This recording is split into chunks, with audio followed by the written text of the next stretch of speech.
Good evening. It is now the end of day 16 on the Pilgrimage to Paris, and today has been a really important day for all the pilgrims.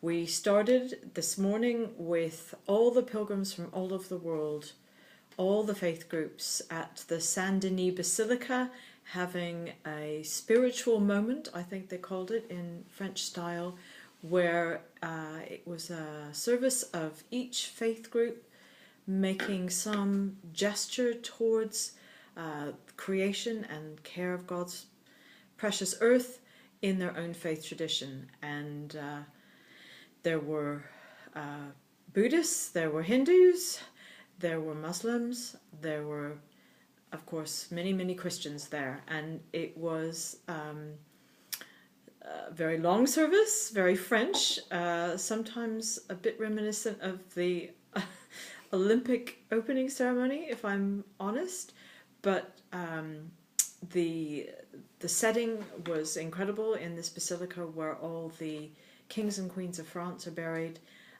but we pilgrims were sitting there shivering. It was absolutely freezing cold, about 2 or 3 degrees, and sitting inside a freezing cold basilica for a very long service was interesting. It was a good thing there was hot coffee to keep us going.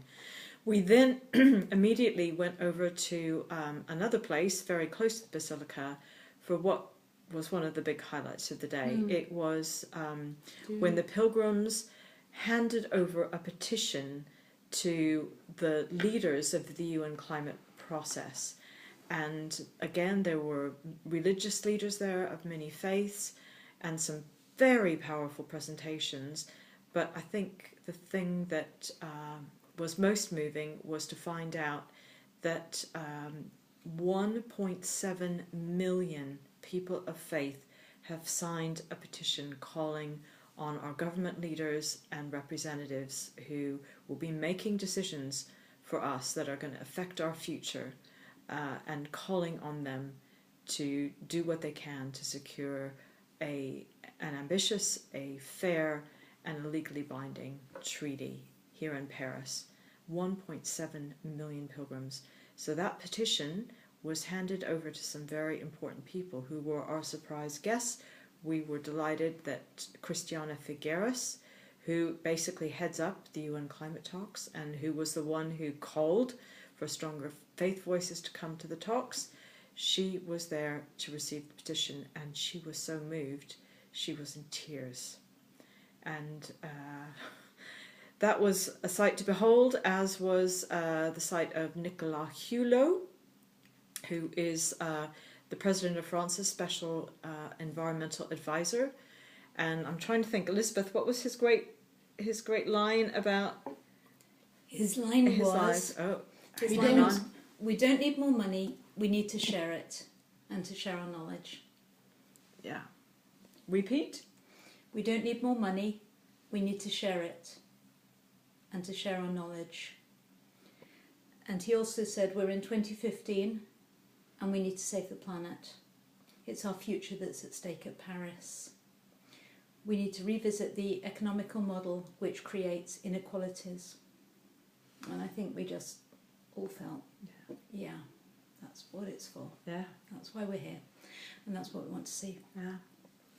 There were also other dignitaries there, yet more bishops and archbishops. There was Archbishop Tabo from Cape Town, who is the most inspirational man with a very first-hand view of climate change and how it's affecting Africa. And also Yeb Sonyo, who is, of course, just the best of the best, and again speaking profoundly and from the heart about the need to take action on climate change. All of these people were there today, and there was this wonderful moment with Christiana Figueres dancing on stage with all the different faith leaders and hugging them, and it was really quite a sight. So that really buoyed our spirits, I think, and made it for a great day.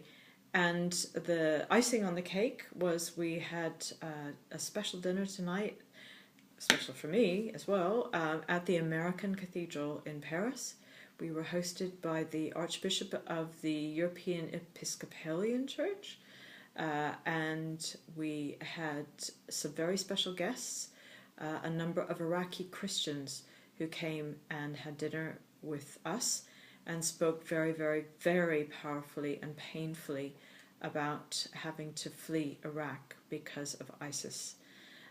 And we were all profoundly moved by their message. And it made us think ourselves about our roles as climate pilgrims to try to prevent the conflict and the destabilization of countries that will create more refugees if we don't take action to protect our planet for future generations. So the two things are connected, and it was a great and moving moment for us to meet fellow Christians from Iraq. That was another special point about today. Mm-hmm. So I'm now here with a number of lady pilgrims, and we are enjoying one of our last nights here. Oh, don't say that. Which is sad but true, and you can see we're doing it in true French style over a bottle of wine. And we're just talking through the day, really, and all of us are feeling reflective. I think we are. And grateful. Yeah, really grateful. It's just been such an astonishing experience, the whole pilgrimage, and feeling it's sort of over and it's sort of not, and it's sort of going to carry on, hopefully, for a long time. Yeah. Yeah, it's. I'm so glad I came. Well, that wine is calling.